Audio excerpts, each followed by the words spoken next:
Thanks for tuning in to the Still Saying Game and World of Warcraft Legion podcast. Today, Skirmisher and I are going to talk about the World of Warcraft movie, PvP, gearing up, and Blizzcon.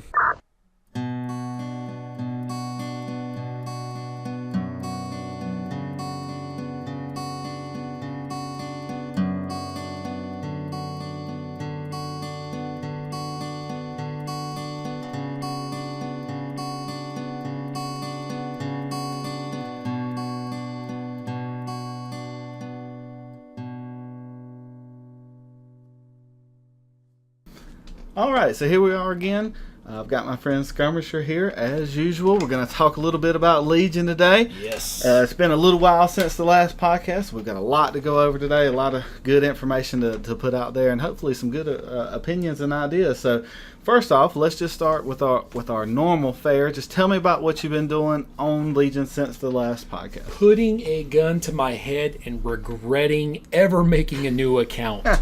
Holy smokes. No, actually, it's not that bad. I have been leveling this warrior. Well, he's already leveled. He's 110. Gotten to the end game, so I'm with everyone else in the same old grind there. However, every new helmet that comes across, goes into the transmog library. Every new achievement is new. Brand spanking new. If anyone is even thinking about doing this, I will jokingly say, don't you do it to yourself. Don't you do it. But it has been rewarding in a way that I don't recall any of my other characters giving me.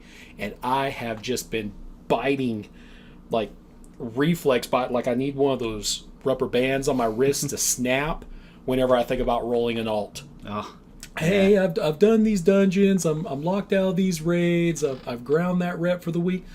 I can make an alt and kind of level them up a little bit while I'm waiting.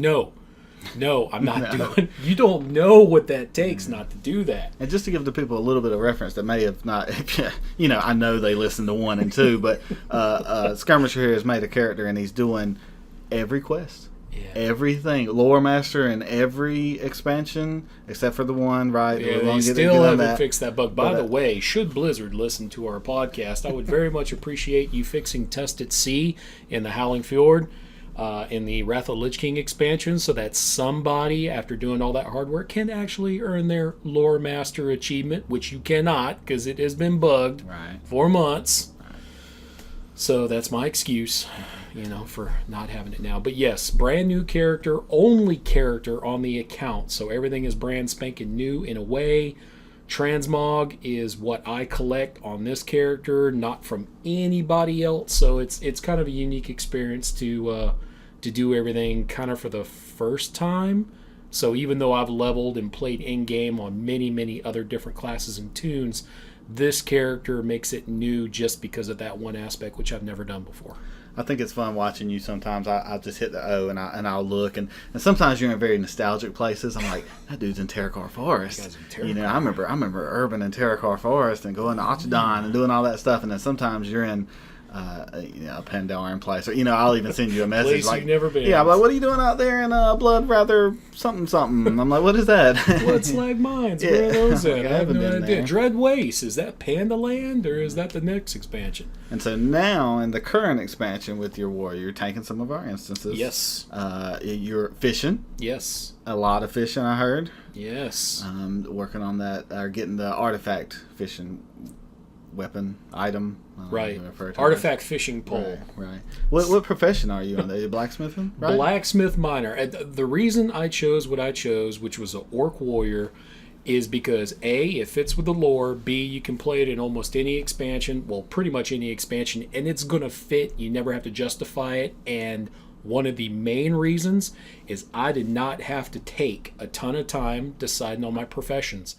Because I will sit 2 hours at the screen trying to come up with a name. Can you imagine what my profession choice is going to be like? Well, I could be like a herbal alchemist, but then I got to collect 16 different types of plants. I'm going to have low bag space as I'm leveling or something like that. Yeah, it's going to be the same way as I'm like a miner. I'm going to have all those ores. Now I got to keep those rocks. Now I got to make that rough stone. And I got to keep that for transmog. No, I said I'm going to go full stereotypical orc smash warrior, but I love it. I love the way that the armor looks on him. He fits into the world. When someone talks to me, I'm like, yeah, that's me. So, it just made it a whole lot easier to have that taken out. And plus, for some reason, I don't know what it is, none of my friends that I play with ever play blacksmiths. Ever. I don't know why. Maybe they have an aversion to plate classes, except for you.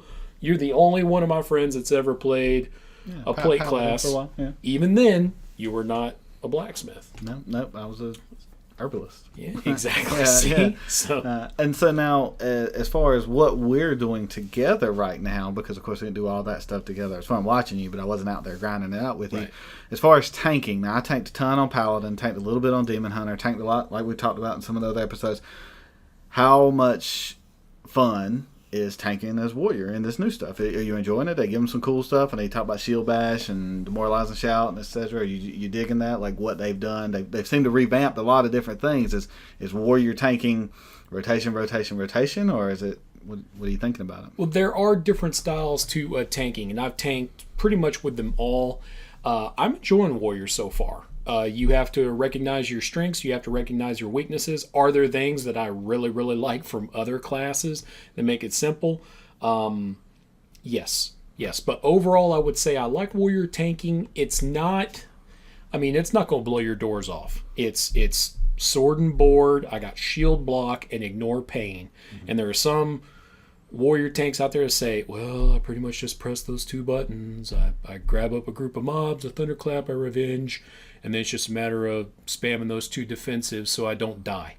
I like Warrior mainly because even though you are the slowest rolling rock in the real world, you have no movement increasing abilities, you don't have any cool ghost wolf or aspect of fastness or anything like that. You are slogging your way to wherever you go. But you put a Warrior into an instance or a raid, they become really mobile.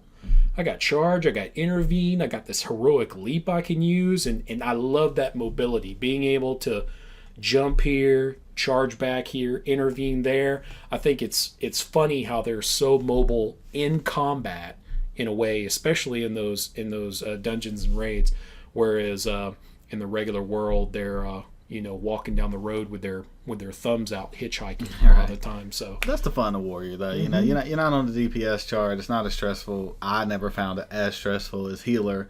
You're very dependent on other people, but the running around, the picking up the mobs, the changing targets, the keeping threat, because threat's not as big a deal as it used to be, right? But it is still a deal. Oh, it is. So I always found that just that aspect.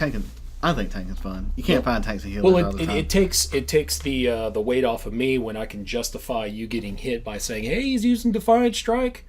I can't take that. So if you don't get out of the way and you die, that's not me being a bad tank. That's just you just not paying attention to mechanics. I love it when tons of mobs just fixate other people. Yeah.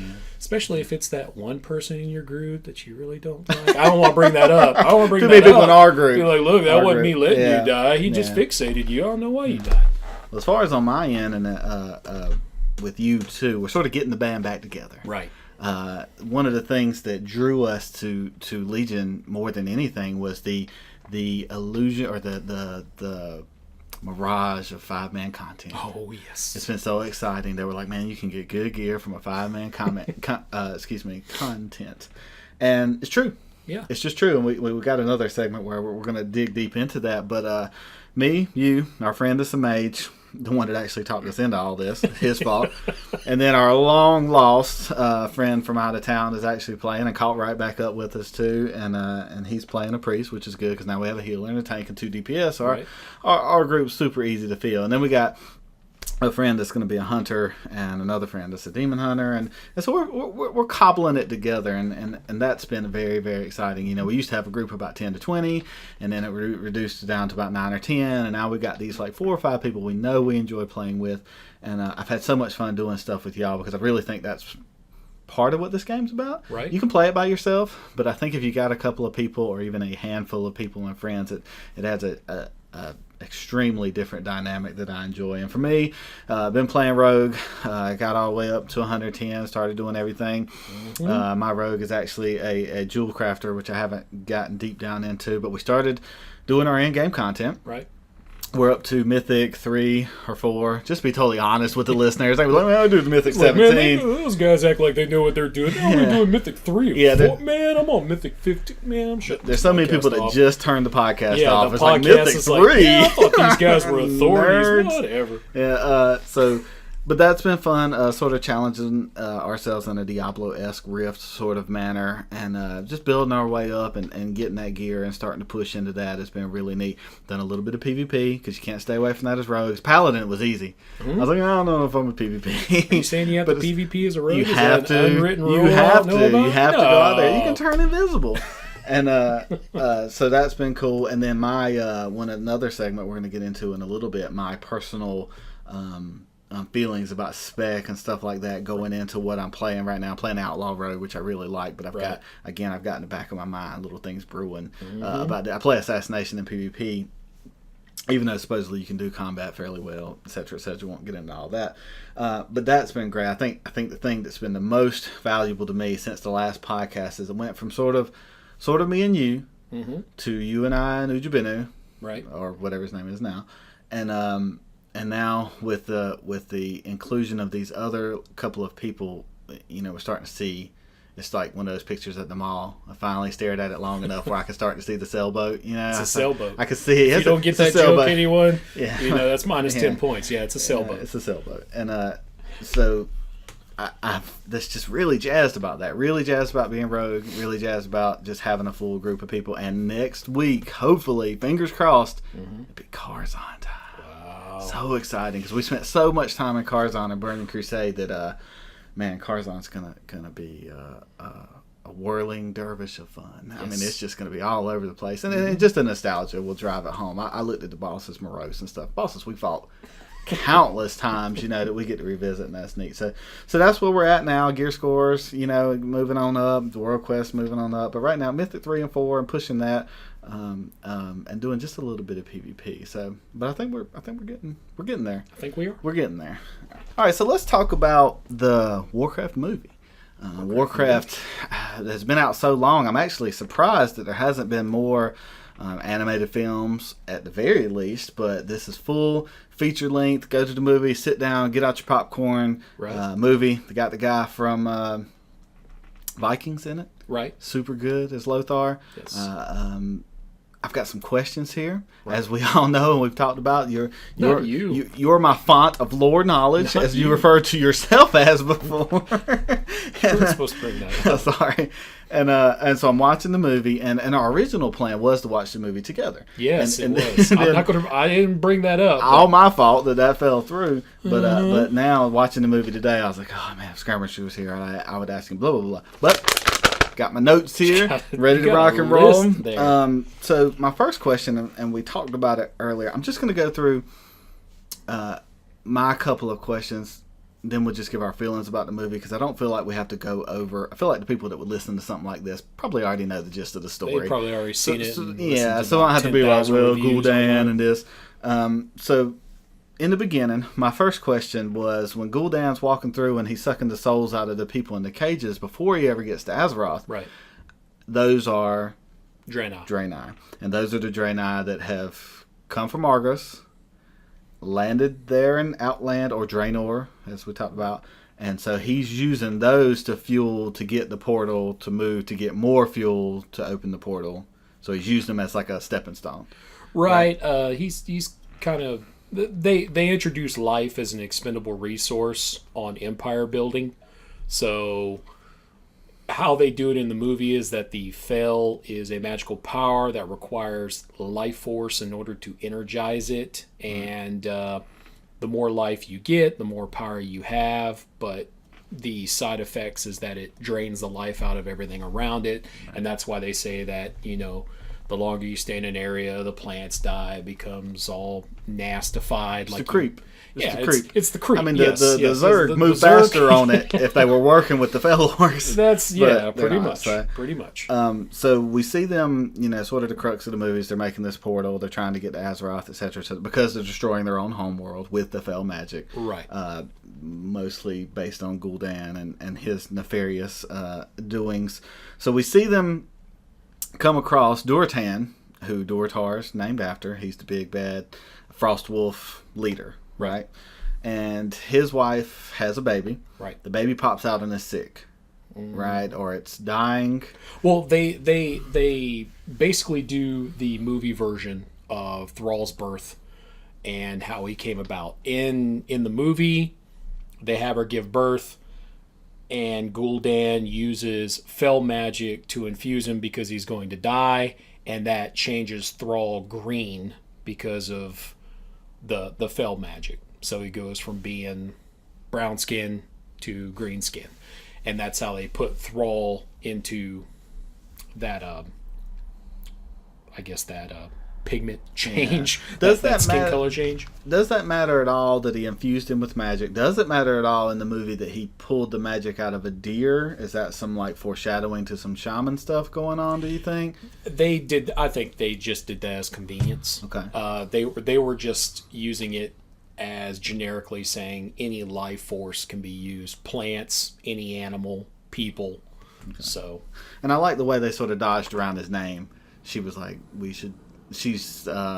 Thrall's mother says, I'm going to pick out his name. And he's like, no, I'll pick his name when I meet him. And then they never really call him Thrall until... They never really hardly call him Thrall in the whole thing, right? Well, he's not addressed by name. Everyone knows who that is. Yeah. Who's a fan of the Warcraft movie. And he'll be introduced in later movies when they do those, because I'm pretty sure they will eventually do it. It's not until... Most people didn't have any idea of Thrall's name until they played Burning Crusade, and there was a quest line there in Garadar, in the Grand, which you run into Great Mother Gaia, and she explains that what Thrall's real name is, which is Goel, and she says that in the movie. Right, okay. And she basically says that Draka told her before they went through the portal that was going to be their child's name. Right. So that's how Thrall finds out his real name. Oh, okay. So they might do that, but if they did that, that would be ways down the line, because you'd have to do several movies to get to that part of the story. And I didn't know this, but is this canon too? Like, Black Hand kills Lothar's son. Is that... Well, they've done some different changes with the characters of Black Hand. The characters that you see, Black Hand is Black Hand, but Black Hand doesn't have very many speaking roles, other than, you don't join the hunt and me kill. And he's the most brutish of orcs, but they try and infuse him with a little bit of the cunning at the end when you kind of see him, and he's like, not all this is on the up and up with Gul'dan, and then Gul'dan infuses him with the fell magic. And then you also have Orgrim Doomhammer right there next to Thrall, which he has a little bit in the story where he's talking about it, but his story and Durotan's and the hordes as a whole on that war chief succession list as they die is a story unto itself. A lot of people probably may not even remember, but in the original Karazhan Raid, the chess event, it's War Chief Blackhand, and then across from him, the Alliance piece is King Lane. So that chessboard is meant to depict that original conflict of the first Orc Wars. Now, the War Chief after Blackhand, though, that is Doomhammer. Doomhammer. Right. Okay. So that's some foreshadowing and some stuff going on there. So I thought that was interesting that they put that in there. It's funny, he has that hammer the whole time. Right. It's like, does he take that thing to the bathroom? Like, he's sitting there talking to Durotan. He's like, I got my hammer. And then he's walking around, he's got the hammer. Right. It's like, don't you ever put that thing away? Like, man, we know your name's Doomhammer. like relax with that thing. It's like, no one knows who I am unless I have the Doomhammer with me. That's right. I just look like every other orc around here. They even talk to me. I shaved my head at first to get me to stand out. That didn't work. I really like the guy they had play Khadgar. I wish I had probably looked up their names. Right. Because I watched it this morning, in all honesty, for a little bit of clarity here. Okay. For a little bit, should be fresh in your mind. Yeah, and I really like the guy that had play Khadgar, because Khadgar is a character that I don't feel strongly about in the Warcraft universe. I love Thrall. I like Sylvanas. I won't make the joke about you not liking Thrall. That's an inside joke. Wait a minute. I feel like I made it anyway. I'm glad you brought it up, yeah. and I can't defend myself. Yeah. Thank you. But Khadgar was somebody who, he's up there in Dalaran, he's in the story, keeps giving me quests, he won't stop talking to me. I know he's a magician, but this gave him some life to me, and him being the successor guardian. Is he the guardian now? Is that what he's doing in Dalaran? No, he is not. What they did in the movie is they had to introduce Khadgar, and this original iteration of Khadgar that they have here is a much younger version of the character. So a lot of people who are watching this movie, it's hard for them to equate the young actor there with the grizzled war veteran there who lobs arcane bolts and teleports, entire forces and brings down the cavern. They had to introduce him as the young wizard, and because there's a point when he was just up and coming. Now, Khadgar, through the story in the Warcraft universe, was chosen to succeed Medivh as Guardian, and was his number one apprentice that he had. Khadgar was pretty much, if they were Sith, it was master and apprentice right there. Right. I don't want to throw any comparisons out there, because who knows, it could come to be everyone. Yeah. There are some people who want Khadgar to be a bad guy. I personally don't, because I think Blizzard has kind of gone away from that with their little mini story and their animated shorts where he had the chance to get that power and didn't. Medivh fell underneath that influence a little bit just because he was up there, and his hubris kind of took it over. But yes, I think they did a pretty good job of just introducing a young Khadgar before he goes through the portal, before he's with Turalyon and Illyria, before he's with Daneth Trollbane fighting in Draenor, which becomes Outland, and the ravages of that magical fight. So this is him before a lot of the gritty. Yeah. Because even during the movie, the true grit of the war isn't really shown there. You see a few battles, but we're talking about, devastation over large amounts.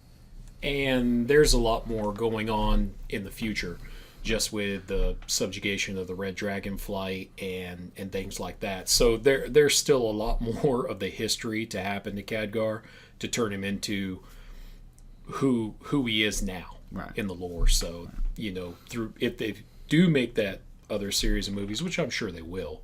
I mean, the movie did very well internationally, so it will be interesting to see if they can do that well in a cinema format. One of the conversations you and I had before the movie, before we get into just like a rating or anything like that, was that this movie is for the Warcraft 3 people. Right. This movie is for the people that like Warcraft, not people that like MMOs, not people that like Blizzard. This is your base. This is, they're not playing to the back of the room.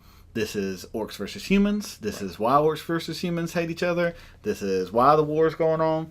And they get into the fail magic thing, and that's always a driving force of why they just never kill each other.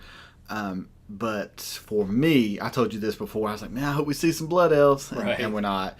And not even night elves. There's a few night elves at that little council thing, and they look neat. Like that's I thought they did a pretty cool. There's no night elves there. Oh, there's high elves. Yeah. Okay, sorry. See, the titles all mixed up. You can't be putting night elves in there. We're talking Warcraft. I thought they were a little lighter. Okay. All right. Night elves wasn't until Warcraft 3. Excuse me, high elves. Get it right. But there's all elves look alike to you. Yes. Shaldarai, Sindarai, Kaldarai, whatever. I love blood elves. Yeah, I love blood elves. Whatever. I don't know anything about night elves. It's another elven race. But there's no Janais. There's no blood elves. There's no night elves. There's no pandas. There's none of the playing to the crowd, the pandering, right?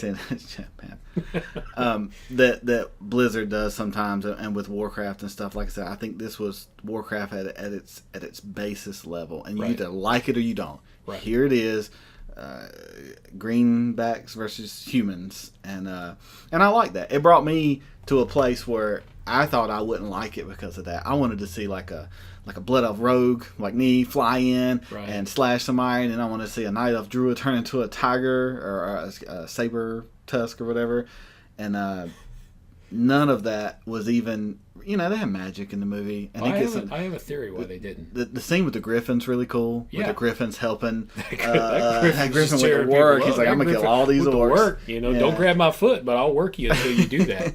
So you have a theory. Why did they not? This is my theory. It could be totally wrong. they didn't want to make it too Lord of the Rings. Right. They wanted the people who would see a Lord of the Rings movie to see their movie, because of course it's based upon that type fantasy, and we get to see dwarves, we get to see elves, but we don't see dwarven armies or hunters or elven archers, because then everyone's going to make those comparisons. Oh, well, this is the Legolas character. Right. Oh, this is the Gimli character in the movie. They give you a little snippet of those other kingdoms, and suspiciously, I don't know if you noticed this, it was an extreme downvote for me. No. I can't believe they didn't have no gnomes in that movie. I knew it. They are a serious part of the lore. They are such a serious part of the lore. No, they're not. And everyone just doesn't take the appreciation for gnome culture that I do. And Gnome culture. they were so deadly that apparently they couldn't have them in that movie, because that war would have been over so fast. Oh, yeah, that just stopped. The orcs. But no, you're right. I had a friend of mine that I was watching the movie with. She made same reference. She said, well, aren't there like trolls?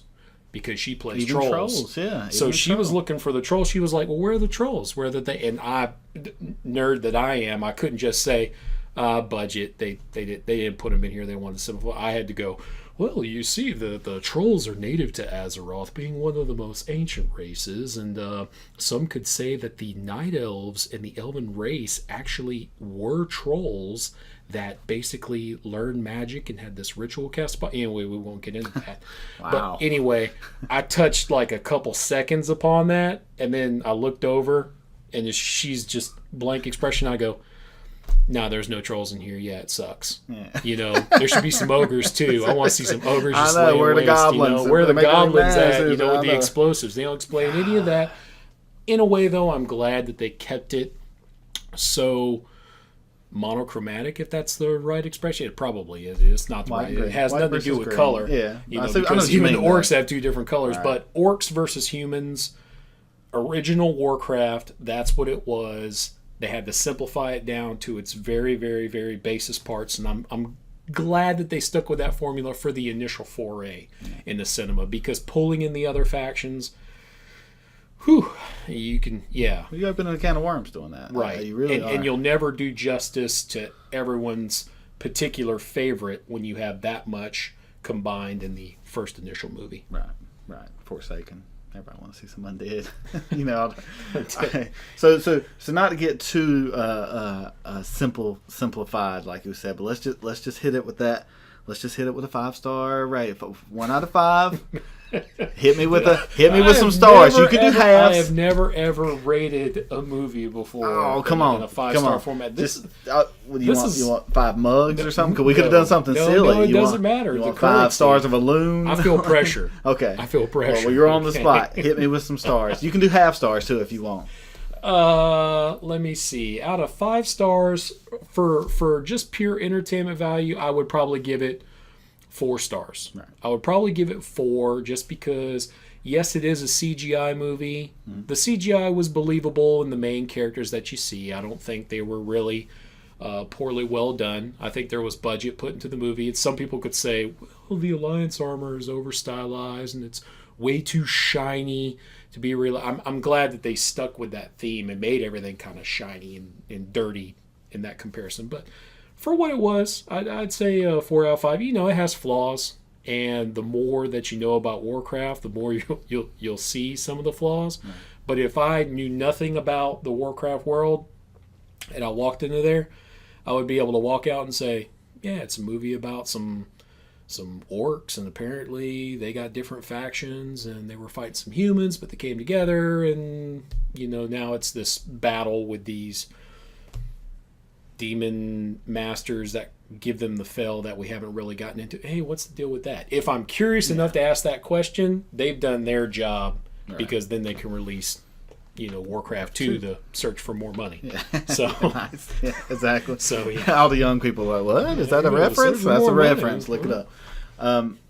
I not to just totally mimic what you're doing there, but I was thinking 4 out of 5 stars, and And for me, I feel the same way. The CGI was weighty. The orcs were beefy, and that felt good. You knew they were going to be fake. You knew Grona was going to be that odd, almost mix of, because she had to interact with the humans, so she couldn't just, because she wouldn't have fit through the doors. Had they captured Duratan instead, come in here, come in the castle. I can't fit through the door. Come in this anteroom. I can't. So all that made sense. But I like that Blizzard doesn't always do this, in my opinion, but they stuck to their guns. Right. They knew, they were like, we're going to make money or not, but we're going to make the movie that would start the same way you played Warcraft 1, Orcs versus Humans. Right. And we're going to drive that stake home. And then they added, the Murloc was cool. Oh, yeah, that's fan service right there. It's total fan service. And then the Griffin part was, for me, little parts like that in the movie I hold on to. I just feel bad my Orc Warrior can't throw a horse. Exactly. I want to throw a horse. And I also, like you said, I was glad they stayed true to it. World of Warcraft in the beginning, one of the cool things about it was that you could play it on any computer because it was very simplistic, and it wasn't like some of the other games that we were playing because it didn't have these graphical restrictions, because it was sort of cartoony. Oh, yeah. It was a cartoony world, and they've come a long way, but I think for them to have totally gotten away from that and put the X-Men in black suits and just completely went away from that, I think would have been a failing. I thought, the King guy's Lane, his armor was cool, because that's his tier 2 Karzan set he got from Medivh, because I think that was neat, and Lothar's armor and stuff, and the swords, and Did you take a look at King Lane and throughout the movie go, is that Elrond? Is that Agent Smith with a crown on his head? You kind of look at it that way. It's Agent Smith. Like, wait, that's Agent Smith with a crown on his head. Yeah. What's going on there? So I'm glad. Just sticking to their guns, what I would say. And I would say watch it. I would say if you like Warcraft, or like you said, if you just like Lord of the Rings. If you like swords, dragons, medieval fantasy, you're going to see the movie. You're not going to lose anything by seeing it. You're not going to walk out of that movie and go, man, can't believe the orcs were like twice as big as the humans and didn't win that war. They show the strength of the orc and getting beat up. And their wolf mounts, I love the fact that they're these huge direwolf, horse size, beasts. I wish my wolf would come and save me when I'm getting killed by witch wings, swarming all over me, or those Ettins that are hitting me with clubs. Right. I wish they would come drag me off and, be faithful, but no, he never does that. And if you do hate Thrall, he's not really in it. So, all right. So the next part I want to jump into here, and I've done some reading and some listening, and of course, we're all pretty intimately involved in this. Is just gearing up. Legion, of course, has a bevy of different ways to get geared, different than some of the other things that we used to do. It used to be, you do 5-man heroics, and you pray, you get a good drop, and then you try to do raid content. Well, that's antiquated now. That's something totally different. And what I was reading is that, people were upset about that to progress faster, they need to do these mythics, and they're having a hard time doing mythics because they don't have the gear to do mythics. What I want you to talk about, and maybe you can, dissuade me from this thought, is I don't feel that way. I felt like we haven't played that long. Legion hasn't been out that long. Right. And I was getting purples. I was getting those Professor Plums, very early on. And that wasn't the case. That used to be, you kept blues until you started raiding. Right. And then you started getting tokens from heroics to get purpled. And when you got purpled out, that was a big deal. Getting all purples in Legion was nothing. And then I remember the first time we did a mythic, and you do a regular dungeon and it's not that hard. And then you do a heroic dungeon, and they used to be hard, and the new heroics are not that hard. And then you do a mythic 1 and you think, oh man, this is gonna be rough. And it just wasn't that bad. And it's because I had went to Stormheim and I had killed 10 so-and-so swords, and I had gotten a purple belt drop. Right. And then I opened my cache and I got a legendary, and I haven't even done anything yet. So not that I'm particularly knocking it, because I love that you can get PvP gear and PvE gear all the same way. But what do you think about that? Do you think it's too easy? Do you think the casual players complaining too much? I don't think MMOs are for casuals, filthy casuals, as they like to say. And as casual as I've gotten over time, I don't think it's for that. What do you think about that? I think the discrepancy on gear and whether or not you think it's too easy or too hard depends on what that item level you're going for is the majority of people that you would call a solo player, someone who either is in a guild but doesn't have an established group of friends that they get around with, kind of like us, where we're bringing the band back together. So we have a little bit of an advantage there, even though all of our Mythic runs haven't been all of us together. You've pugged some people, found some people. A lot of people will come back to the class argument. Well, I'm a rogue. You know how hard it is for a rogue to get a Mythic group? Or I'm a such and such class. I'm not a tank. I'm not a healer. You're always going to have that side of the MMO population that says that. It's hard for me to get in a group because of my role. I think part of it is because this MMO hasn't been an MMO for such a long time. People haven't had any type of social structure or reason to group with people, that when Blizzard announced that the Mythic level difficulty, you had to make your own groups old school, that was a shock. Most people are just used to going into Dungeon Fighter, click in, griping about that one guy in their party that they hate their guts, but have absolutely no ability not to group with them next time because it's all random. And this time, they actually had to build those groups and learn people, or look for roles, or go to a different place, and plus with the time limit, there's that crunch, there's that pressure. I think gear score is something that a lot of people hated back in the day, because they said, man, they won't even look at me because my gear score is 840 and they want an 860. There's no way. They're not even going to look at me. Before it was link achievements and gear score, in order to do that. And there are still people who are doing that. And in their defense, if they're going for a certain level, and if they're making the group, they set whatever criteria that they want. What I would recommend is for people who are just getting into it, you got to make your own group. You got to get a lot of no's. You're going to have some really bad groups, but you know what? You could be surprised. You can meet those people that have the same gear score as you. You're both trying to press mythics, and you're like, man, this is kind of tough. You're getting hit. I'm your healer. You're taking tons of damage. I don't know if you're a bad tank. I'm a bad healer. I don't know if the DPS is not DPSing fast enough. That's the reason why I'm running out of mana. There's a whole bunch of things, but you can meet people there that you can grow with. So I think from the item level standpoint, you're going to hit that plateau once you start doing your world quests and you have all those 850 purples and you're like, yeah, I got 850s. Oh, well, I'm not going to be getting anything really higher off of these world quests. Man, now I got to start doing some mythic content. And when you go in there and the guy next to you is like 880, or got a legendary out of his box and he's rocking 872 and he's looking at you going, man, you're only pushing that much DPS. There's always that pressure that other players put upon other players. I would like to think that your skill in a class could put you above what your gear score is, but that's something you're going to have to prove. And there's no hard and fast way. You're not going to make everybody happy by saying, okay, well, we're going to introduce a system and mythics are now going to be done through the dungeon queue. Even if that happened, you would still have some of the same problems, only now you wouldn't be able to regulate your groups. You would say, okay, well, you got to have a 840, or in Miss Pandaria, they said, well, you have to, go through this proving ground. And in Warlords of Draenor, you want to do heroic dungeons, you got to go through the proving ground, do this solo content to prove that you're a group player, and then go into it. And you luckily, you got to skip that part. So, I think there's two ways to look at it. Well, I remember having to link my hit points as Paladin. I remember getting that. They were like looking for a tank for this. And that was because you were lousy Paladin. Hey, well, yeah, obviously. Obviously. And they were like, how many hit points do you have? That was before gear score, right. Which was your gear score, how many hit points you had. And I remember thinking, well, there's a criteria for that. But I think so much of it now is like you said, it's group mythic content is about AoE pools, a lot of it. For now, for the level we're doing, again, there's the level 8-9 mythic guy who's cutting us off saying I'm stupid. But for me as a rogue, when I try to do solo content, I run into that exact same thing.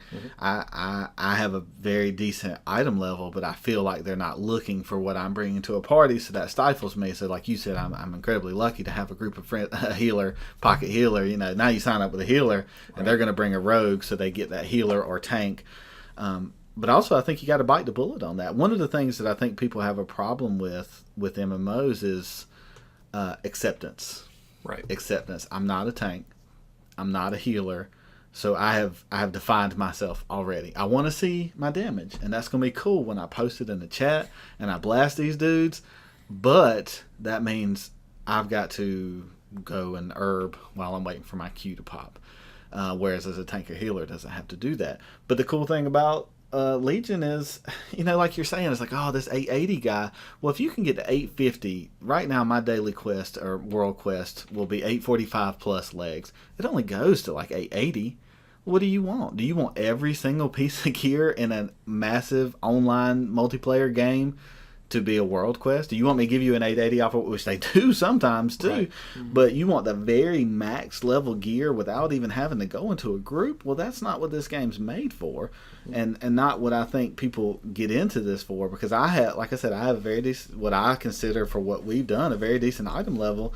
I still struggle to get in groups sometimes. I still feel like I do pretty good DPS when I'm in those groups, but I've accepted that. I'm a rogue. I'm gonna have a hard time finding a group. I'm a melee DPS that can't do anything but DPS. I don't buff anybody. I don't debuff the mob at all. What did you want me for again? You got tons of people out there screaming, "You sap, you blind stuff! I can't believe you're saying we got no utility." Not in a mythic where we're just pulling as fast as we can. Well, I think Blizzard's made its stance clear on it, and yes, it's not going to be good for the casual crowd. The Mythic Plus content is made as a substitution for raiding. Right. Not eliminating it. It's saying, okay, well, you can get 10 of your friends, 10 plus of your friends together, or complete strangers that you want to work with and do a raid. But if you don't know that many people, or you're just starting out, how about you get 5 and start pushing these mythics? And when you get really good in these mythics and geared, and you're unlocking some keystones, and you're getting 5, 6, 9, 10, 11, then you're still accomplishing something at a really high level, even though you're not going to be world first of, taking down Xavius and Emerald Nightmare. You're not pushing all that. It's a substitution put there as a substitute for people who do not want to organize that 10 plus raid group or want to make themselves more viable to get invited to one. So I think from the social aspect, it's much better to pull someone who's been doing mythic content, who's used to grinding it out with a group in a goal type atmosphere. Hey, I got to get there in a certain time limit. I have to use my abilities smartly. I have to use my utility. All that stuff in mythic content, I think that would make you a better raider. Mm-hmm. So if you could push that out, and some people say, well, yeah, and then instead of item level, they're going to be asking me what my highest keystone is this week, and that translates to that. You're always going to be judged. You're always going to be judged, no matter what. If there were no gear in the game, people would be inspecting your achievements. Yeah, checking your DPS charts and stuff. Exactly. Yeah. They would be going through your logs, I just find it annoying that I can go do a quest. I can go do 4 quests. Right. They give me a box. I open a box. I get a piece of gear that is the max level in the game. Mm-hmm. Did it all by myself. Mm-hmm. Got my squirrels together. Turned in my quest. I got the max piece of gear. I'm all purpled out. I'm ready to do at least mid-level in-game content. Because if you just did all world quests, you can probably get to Mythic 3, 4, 5, something like that. Mm-hmm. Just estimate. By myself? And you're still mad about it? You're still mad about it. And that was the red. Like the backlash was too hard. Can't get in these mythics. Well, just do all your world quests and start at Mythic 1. And if you're a rogue, bite the bullet. If you're a tank, yay on you for not worrying about your DPS chart. But like I said, did you even play when I was blued out going into heroics? And heroics were hard. Mm-hmm. And when you got a purple, it was a big deal. And that only dropped off the last boss. Exactly. Or you had to grind 50 heroic tokens. Right. And you could only do so many heroics a day. Right. To get a purple. I mean, remember getting all purples? Right. It was a big deal. So like I said, just to cap that off a little bit, I feel like solo players, casuals, whatever you want to call the people that are still fussing about it, I'm very surprised that you go into this type of game looking for that sort of result. That's the result I go into single player games with. I can go as fast as I can on my own pace, and I want to be able to get everything by myself. That's Mario Brothers. Right. This is a different animal, maybe, and maybe I'm maybe upsetting some people. Right. If there were droves of people listening to this, some of them would probably be turned off by that. But I just think Blizzard's done everything they can to hand out gear. What else do you want? Well, I guess my final thought on it is my opinion is this game is not hard for solo players, but it's hard if you try and go through the whole game with a solo player mentality. Right, that makes sense. You got to put the multiplayer part of MMO, That's massive multiplayer. That's what it is. So you got to recognize that fact. So that's what it is. All right, so I made a comment in the last segment about if we had lots and lots of people listening, which maybe this time around, maybe this is the podcast where it explodes. You almost made some comments about Thrall in the segment before that, but I'm not going to bring that up. I know your feelings about Thrall. We don't have to get into that. But I feel like there's such a huge part of this game that's based on PvP. Right. I feel like there are so many people that only play this game for PvP, and I feel like maybe I didn't play a Mist and stuff like that, but from PvP and in the past and Cataclysm and some of the other things, Burning Crusade, compared to now, it's got to be like the heyday of this, right? Maybe the battlegrounds and stuff aren't as fun because I haven't done them all, and I know you said they added some of them in Draenor, but how awesome is it? A, there's no weapon, so right. That was by far the most important part all the time. B, your PvE and PvP gear are comparable. They're not the same because versatility matters so much in PvP. But if you get a really good PvE piece, you can use it in PvP and vice versa. And see, there's so many ways to get rewards now. So just to talk about PvP as an overview, your gear score, which is super important as we've been talking about, gives you, for every point of gear score, you get 0.1% buff. And it's different for the different classes and stuff, right? So for every 10, you get 1%. So the stronger your gear score is, so you go out and do daily world quest, and you get stronger, you're immediately stronger in PvP. It's not like it used to be where you needed resilience, or you needed tons of stamina, or you needed to go a certain way. If you just get better gear, you will be better out there in the world. In my experience with PvP, and I'll get into that too as a rogue, I'm mostly only PvP'd as a rogue. Which is probably, again, people just turning it off. Like, oh, we didn't know this dude was a rogue. Click.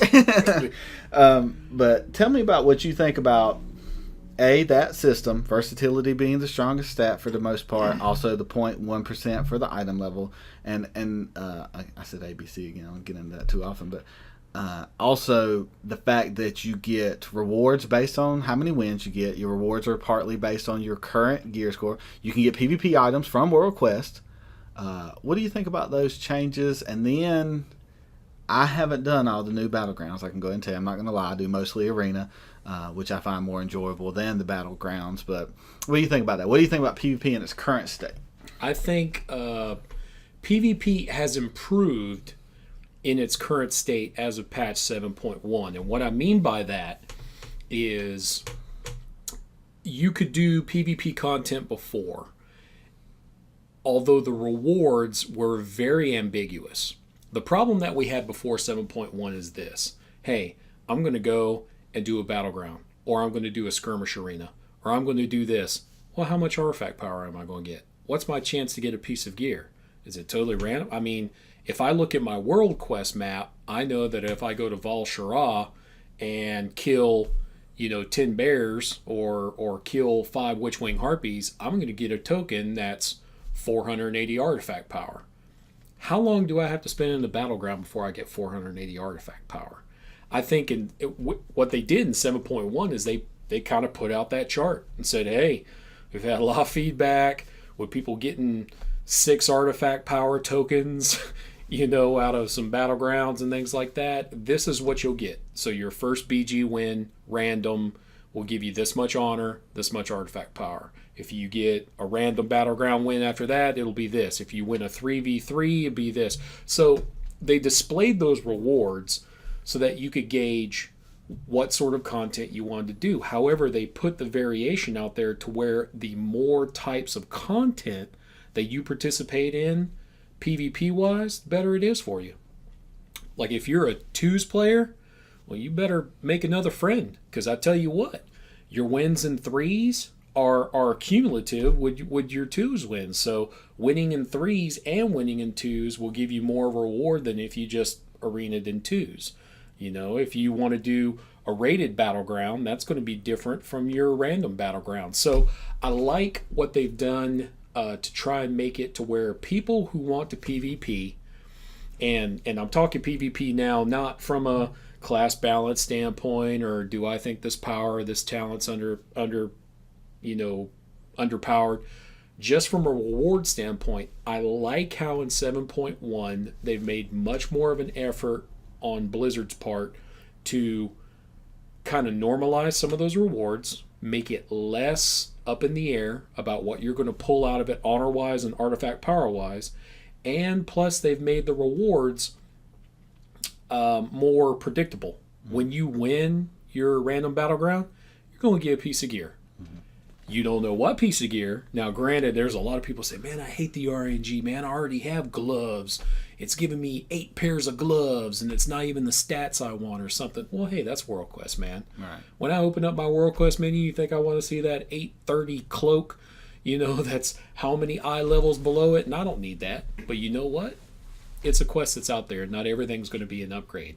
I think the PvP system from the reward standpoint has gotten way better with 7.1. 7.1 really helped fix what was really hampering a lot of people from being able to throw their full effort into PvP. You know, I'm going to do this battleground, I'm going to do this, I'm going to do threes, and I'm going to walk out, and I got 4 tokens that give me 6 artifact power. Wow. You know, that was my 1 hour and, 30-minute time investment, and you went out to a world quest, you had to kill 1 mob, you had 10 people in the world helping you, so you threw 1 dagger at it so you could tag it and get in the aggro list, and you got 440 artifact power, that kind of thing. So I think it's getting better. Right. I think it's getting better. I think they finally blended it more too. I still have a set now. I'm starting to cobble together a versatility gear versus just my PvE gear, but I don't feel weak out in the world. There was a time where I had to change gear to go do world. If I was going down to if I was going to Ogre Law, right, and I was going to do my world quest for that day, I put on my PvP gear because I'm probably going to run into some hunter out there. You're going to get ganked out there. And I don't know. Nether rays are few and far between. Exactly, and I don't want to be in my PvE gear when that's going on. Right. So there was that distinction there, but in Legion it wasn't like that, and it still isn't like that. When I'm out there doing my world quest now, my daily quests, so to speak, and I've got my max item level PvE gear, I feel like I still have a chance. There's not going to be that warrior to run up in his all resilience gear, and I can't even hurt him. Well, you haven't got a crazy proxy. Another different rabbit hole I could take you down is the difference between world PvP and PvP in a battleground. Right. Is Blizzard likes to regulate stuff in battlegrounds. And that's what I say, that world PvP, if you're on a PvP server, props, okay? We're on a PvP server that doesn't make us, Billy badasses or anything like that. The reason I say that is because some people hate getting ganked while they're out questing. That's just world PvP. But the reason I bring up world PvP is you have certain legendaries that are active. You have different spells and effects that are not normalized in world PvP. Right. Like if you got a buddy who's a shaman and he uses bloodlust and you're in a group, guess what? All of you are getting bloodlust. You do that in an arena, only one of you is. If you're a mage, you're not time warping anyone. So world PvP is much more bring all your guns to the battle, and you'll be hit with stuff in world PvP like certain procs from mage legendaries that you get hit that just do ridiculous amounts of damage, and you're like, what in the world hit me? That's active in world PvP. It's not active in the battlegrounds. Right. They kind of normalize that. So world PvP, if you're interested in doing world PvP while you're out questing, it's a whole different ball game, especially when it comes to that gear. Yeah, lace up your boots for that. But I do like you said, now we did this the other night. and this would be a joke for the one listener that gets this. A friend of mine and I, we're doing our PvP. We're doing our 2s. We're trying to get our 10 wins to get our piece of gear. Right. At the end of those 10 wins, I had about almost 7,000, maybe 8,000 artifact power. Now, I've done some of my research stuff, but and I had a purple 850 piece of gear. Right. And I had 3 or 4 of those marks of honor. And I was like, that was a productive use of my hour of time. I felt good about it. And then we also upped our level so that next week we would get some more. At the end of his, he had 4,000 or 5,000 artifact power, and he had an 880 chess piece. An 880 chess piece. Right. And I was, I was upset about it. And in my heart, I was like, I should have. You were jealous. I was jealous. I didn't want to say that word. Yeah. I wasn't going to say that word. Yeah, jealous. But hopefully he's listening. Hopefully he knows. And I thought, wow, how cool is that? That not only did he get a really strong PvP piece, he got an extremely strong PvE piece. It was much better than what he was doing. And how good on him or anybody else that does that sequence of events, how good did that feel? Right. I spent an hour and a half. I did my PvP, which I had fun with. I got my raid on Tuesday. I got a really good piece of gear for that too. That multifaceted reward where it used to be, I'm going to turn in my honor and I'm going to get a gladiator relentless chess piece, and if I walk into Black Rock Temple with that on, they're gonna be mad. Right. What are you doing with that on? I got resilience. I love how you call it Black Rock Temple. A Black Rock Cold, Black Rock any raid, Emerald Nightmare, excuse me. You merged like 3 expansions. Oh yeah, it's Black Rock Temple. That's old school. Black Temple? No, I mean Black Rock. Rock.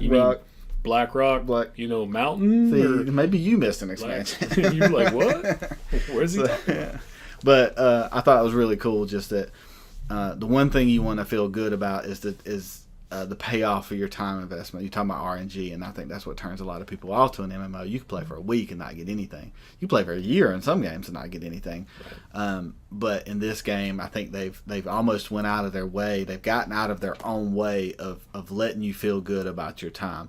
Oh, you did a bunch of urban? Cool, you might proc this. Oh, you did a bunch of PvP? Cool, that might help in PvE. Oh, you did a bunch of PvE? That artifact power is going to help you in PvP.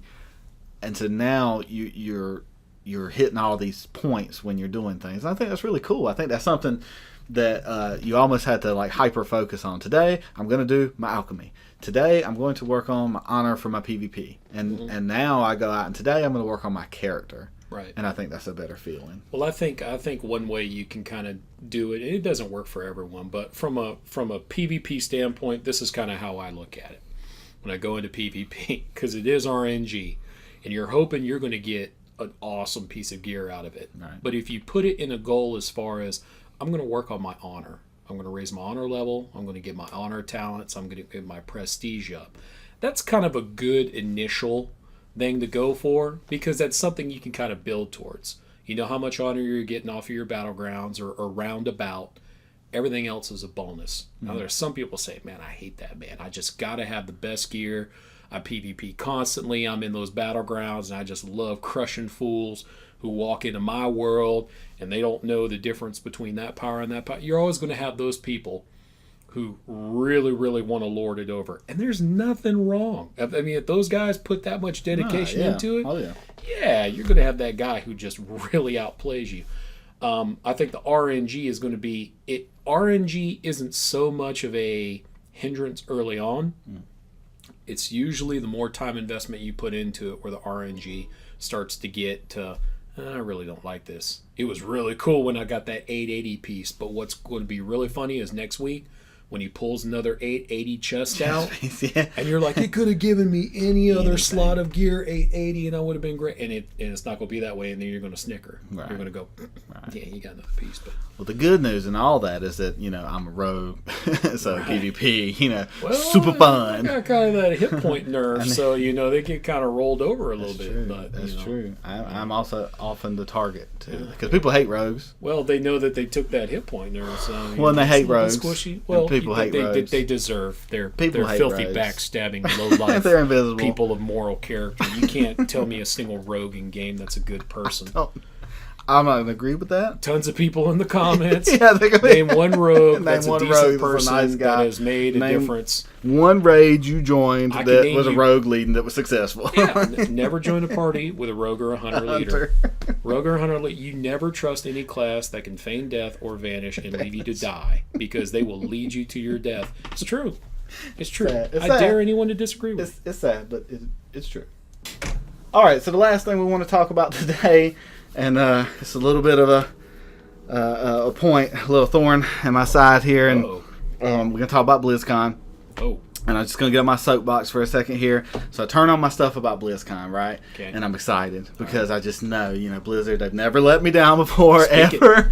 And working on this podcast and working with you, I've gained more of an appreciation for the characters and the lore of Warcraft. And I finally have hitched my wagon to some characters. And I'm like, you know what?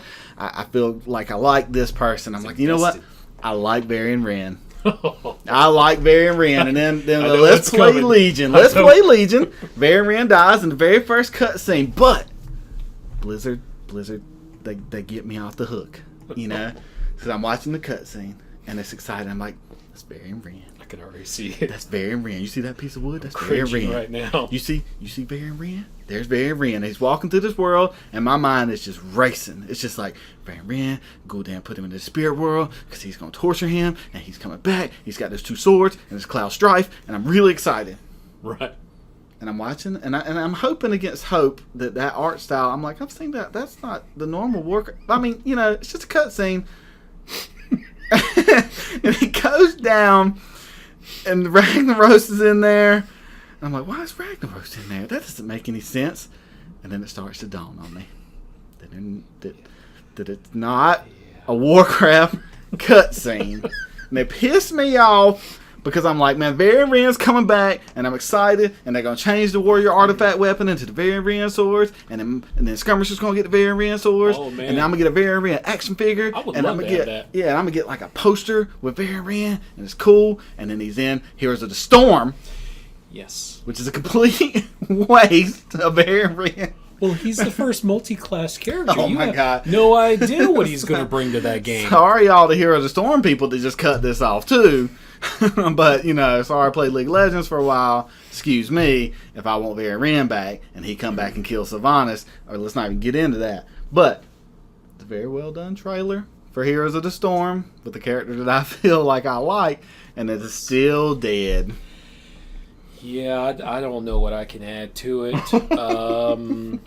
I guess I will say that, yes, I, as a Horde Orc warrior, was not necessarily sad to see the Alliance King die. I just merely wish that I could have picked up his swords as trophies to maybe use myself. I really, really, really wanted the Fury weapons to be Varian's sword, and I thought it would have been really cool because you see he uses it two-handed and then he can split it into 2 one-handers. I always thought that was really awesome. Mm-hmm. I understand the logistics of not making it that way, but that would have been a really awesome artifact weapon. And they're still lying there. You see the little glow goes out of them. What's going to happen with those swords? Yep. Somebody's going to find them. They're there. Maybe that'd be an appearance for warriors. When I go to that place, I expect to see them there on the beach. I'll be able to pick them up. Yeah. Before we get into the third and final piece to this horrible BlizzCon puzzle, I watched some of the panels about the upcoming patches. Yes. And this is going to be your wheelhouse here more so than mine. But they talk a lot about evergreen content, which I think is cool. Mm-hmm. I think it's a good idea. Mm-hmm. I feel like they went pretty fast with their dungeon progression too, because you got Emerald Nightmare, and then you got Night Hold, and now you're going to have Sargeras, Tomb of Sargeras, right? And that's where Gul'dan's going to be. Right. Maybe. Possibly. So that's my question. All right. So Night Hold, at the end of Night Hold is, do we know? Who's at the end of Night Hold? Well, they have their plans after that because in 7.2, which they've alluded to, you have the Tomb of Sargeras, which is the new raid tier, and then you have the Cathedral of Eternal Night, which will be their new 5-man. Okay. that they will be introducing there. It's a good name. So, yes. So, basically, all the raid content will proceed, and then in 7.2, it will be Tomb of Sargeras. So, Nighthold, yes, will come before that, and will come after Herbal Nightmare. Right. So Nighthold's in between. Yeah. That would be my guess, but they have, anything could happen. Do you think that's quick to get to Gul'dan? Do you think that means he's not the main villain in Legion? I think that time frames are up in the air right now. Now, in BlizzCon, this is what I will say. Overall, my impression of Ian Azakosis when he was doing his BlizzCon patch review, I felt positive about what he was saying. I felt that there was nothing where I was like, man, this is... Because he addressed it. Well, hey, it's great to know that this is a patch, but when are you going to get it? When are you going to get it? It's almost like he was talking like he was a gamer. Like, hey, we're trying to get this to you. We're trying to get the PTR done. And it was almost like he was putting the impetus upon the player base to get on the PTR, to play test it so that they could get it out faster, to get that stuff done. But as far as the release schedule that they've done, I'm liking it so far. I'm liking what I'm hearing, where Gul'dan fits in. Because a lot of people, expected Gul'dan to die in the next raid that comes out. Because a lot of people expected him to be knocked off early in this expansion. Very similar to Garrosh being at the end of Mists of Pandaria, but being taken out fairly early in Warlords of Draenor in like a cutscene where Thrall cheats. And that is why he says, I hate him. Do not listen to him. Okay? All right, anyway. But I don't know why I brought that up. But anyway. So, different rules, different Makaras. Yeah. For all the arguments. Anyway, going back to BlizzCon. So, when you pulled the initial bad taste out of your mouth out that awesome cinematic cutscene of Varian Wren. So you feel good about it. I feel good about it. Like the things, I think more now than ever. Maybe it's because it's the end, or closer to the end, or MMOs are a dinosaur, maybe soon to be deceased, and that I think they're trying more than ever. They are not phoning it in as much as possible. Right. You got to. It's a business. They can only do so much. But I feel like their concessions to the player are higher than ever. And anything that you might want out of this expansion that you don't have yet is almost asking too much. Like we've given more raids. We've given less demand for how many people you need to have. We've given easier gear. We've streamlined our PvP. We have given you as many races and classes as we can handle, keeping balanced. I feel like maybe they could have a few more, but I understand, that they can only go so hard into that. And so I've, like you said, listening to it, there was some optimism there. I like what I'm seeing. I'm excited about Karzhan. I'm excited about the raids that are coming up, and I'm excited to see where the story goes. Because if you do kill Gul'dan or stop him or whatever, that has been going on for the life of this game, as we just talked about in the first. That Gul'dan's there day one, and that's a character that has permeated the Warcraft universe, and there's going to be a before and after period, because who's going to be doing all these machinations after that? Because who's going to be, he's always been Sargeras's or Kill Jaden's boy. They've been working through him, and who's going to be next? Well, they've talked about in 7.2, they've already released some of those characters. Oh, Kill really? Jaden is going to be there. Okay. In Tomb of Sargeras. Okay. He is coming out, not just like in Half of the Pool in the Sunwell. He's actually going to be a boss. Okay. So we're going to have not the mirror of Archimonde, but brother of Archimonde or whatever, and so he's being portrayed as the big baddie of Tomb of Sargeras, is Kill Jaden. Wow. So the interesting thing about what he said in the patch notes is this is what I like, because they realized they had made so many mistakes in Warlord of Draenor, and how they had very limited patches, and when 6.2 was there, it wasn't the final patch, but it was the major content patch of that expansion. The first one being underwhelming for the majority of the player base, the one after it just a few minor tweaks and things that they've added. The 0.2 almost has a curse on it, right now. So when they said 7.2 Tomb of Sargeras, and everyone's like, hey, that's great. But in the back of everyone's mind, they're going, that's Kill Jaden. What's after this? Mm-hmm. And he specifically addressed it. He was like, well, what's the deal? We close up Tomb of Sargeras. That's the plan for 7.2. We rally our forces and we do all that. And we prevent the Legion from entering Azeroth. It's over, isn't it? You know, and then he's thinking, well, no, we've alluded to the fact that the Legion will just constantly come back. What are we going to do to stop them? Right. And then they allude to the journey to Argus. Mm-hmm. Whether or not that's 7.3 or whatever, how much more content is going to be involved in going to a whole nother planet? Now, if you were super optimistic, you could say, man, they could have like multiple continents like Kalimdor and Eastern Kingdoms. It could be a whole new world. That might be the new setting for Warcraft, since they've kind of done so much on Azeroth, and now we'll be adventuring on Argus, and who knows what sort of rules of gravity. You know, their minds are going crazy with possibility. I don't think it's going to be anywhere near that expanded, right, because you got to realize the entire planet of Draenor was condensed down to the small little land chunks of Outland. Mm-hmm. So I think they will make it like that. But whatever they do, they're putting out, hey, there's a future here. Our story is not done. Now they said that before in Warlords of Draenor. They said we got tons of story left to tell. And everyone was fooled because the tons of story they tell was apparently the Legion expansion, which continued at the very end of Warlords of Draenor. And tons of people were really, really mad about that. Now, could they be doing the same thing? Yeah. They could very well be doing the same thing. Maybe Argus is the next expansion. You know? I mean, it could very well be. He hasn't said that's like 7.3. Right. You know, he's just said we have tons of story to tell, which is almost the identical thing he said last time, you know, when they were talking about these. So, but I do think it's good to kind of put that optimism out there that, hey, we're planning for the future. Mm-hmm. We want to get it to you sooner rather than later. But in the meantime, we're going to give you these small little things. We're going to have these small little micro holidays. We're going to have these little world events that you can participate in if you want to, but don't have to. So if you're a completionist like me, you don't have to worry about not having the one unicorn star, you know, giraffe pet that they only had at that one event one time a year.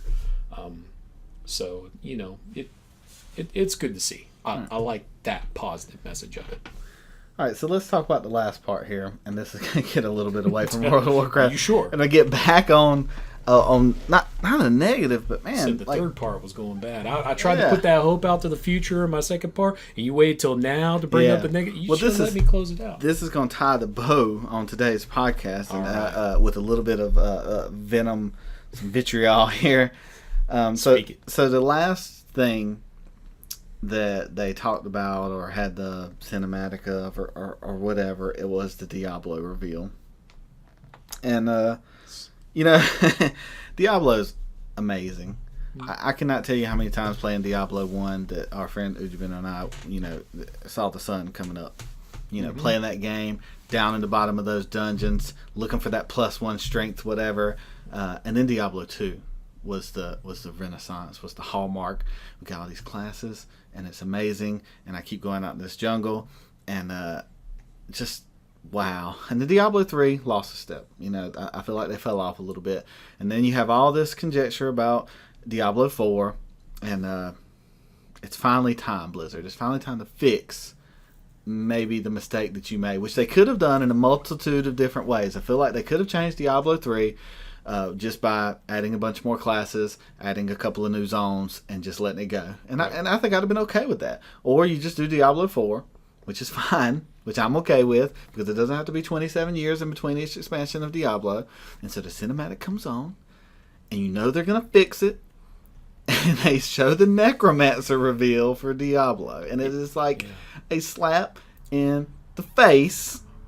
Like, what in the world? Like, what would make you think that would change the perception of somebody like me who has felt let down by Diablo? I played a lot of Diablo. Right. The people in this room played Diablo because I love it, but I was just so crestfallen by that. I was, you wanted the assassin, I know. Oh, no, the druid. Just 5 classes. You know, I didn't want, you know, I wanted a change, and one new class isn't going to change the Rift grind. isn't going to change the fact that you're grinding as hard as you possibly can to get the same weapon or the same armor with a different stat on it. It's not going to change the fact that the tier sets are obviously they're tiers to those things, and there's going to be one that's the best rift grinded one, and that's the only one I'm going to want. And it didn't take anything out of that. It didn't take any of the problems I have away from that game by adding Necromancer, because if I go and play Necromancer, it's going to be all the same problems with the game, and there's only one new class, so it's not that fun, and there's no new... See what I'm saying? Does that make it... Like, am I taking that too far? It does. This is what I would say to that. Yes, you are right. It is not a D4. It is not a new game. There are some still flaws. Now, I'm going to try and change it into a positive way. Okay? Not saying I'm right, because I'm probably not. I've been wrong a lot of the times. But on this particular instance, there's a lot of people who play Diablo 3 and really enjoy that game. They love the whole flipping of the seasons and things like that. And even though a lot of people might only play a month into a season and then quit, they're like, well, hey, that gives me something new to go for. Way to go, Blizz, on at least introducing something new with the seasons. Necromancer is a free piece of content. There's no subscription fee for Diablo. Once you pay the money for that game, you have that game forever. Blizzard can support it or let it die. Mm-hmm. Now, some people would say, well, they kind of let it die. I'm not going to make any guesses about how their manpower is spread around in Blizzard, but I would say Overwatch, World of Warcraft, StarCraft, and then Diablo. I didn't put Hearthstone in there because it probably only takes 10 people to run that game, even though it generates so much revenue. Really, really good job on that, Blizzard, coming up with a card game that people could play. I mean, it's almost like, Magic's been around for a while and you guys picked up on that. It's amazing that you put it in digital form and made it so fun. Okay, anyway. But no, really. Yeah. No, that's a compliment. Yeah, that's a compliment. Is. Blizzard is the world leader on taking other people's ideas and making them better. Well, what did I tell you? If Blizzard makes a fighting game and a racing game, we won't have to play anything else. All they have to do is have one of their games fail halfway through the development cycle, and then they'll rebrand it and change it into that. That's pretty much what Overwatch is. But I think it's free content that was given. And yes, I'd love to see a D4 with a new storyline because Diablo's back, because they gave him a reason to come back, and all the brothers and lords of hell are there.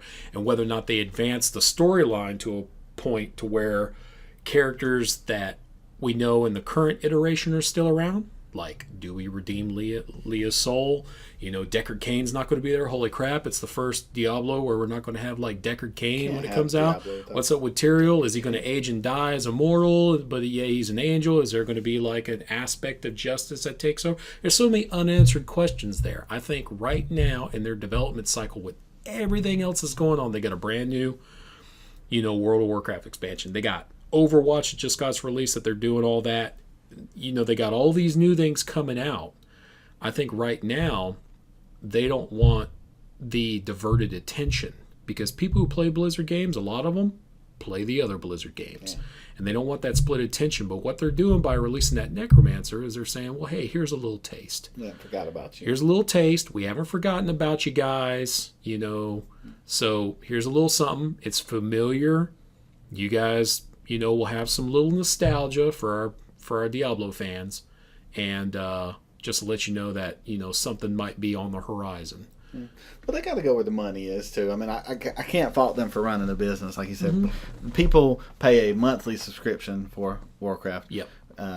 People just are buying Overwatch, and then you got skins and microtransactions. Absolutely. Like League of Legends. It's a new model. And so, like you said, you buy Diablo, and that's it. We got your money. We're good. We'll talk to you later. Or release an expansion a year later or something like that. Yeah.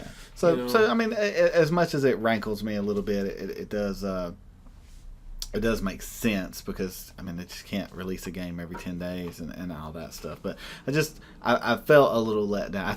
It was like the variant thing, and then that, and I was like, man, Blizzcon this year, I'm glad I can go. Not that I've ever been, but I was like, man, if I win, I've been mad at the whole Blizzcon. I went to this Blizzcon, So, but like I said, Blizzard they obviously know what they're doing. It reminds me of other companies that we have problems with because, like it or not, I mean, they're making their money, they're selling their stuff, they're making a quality product for the most part.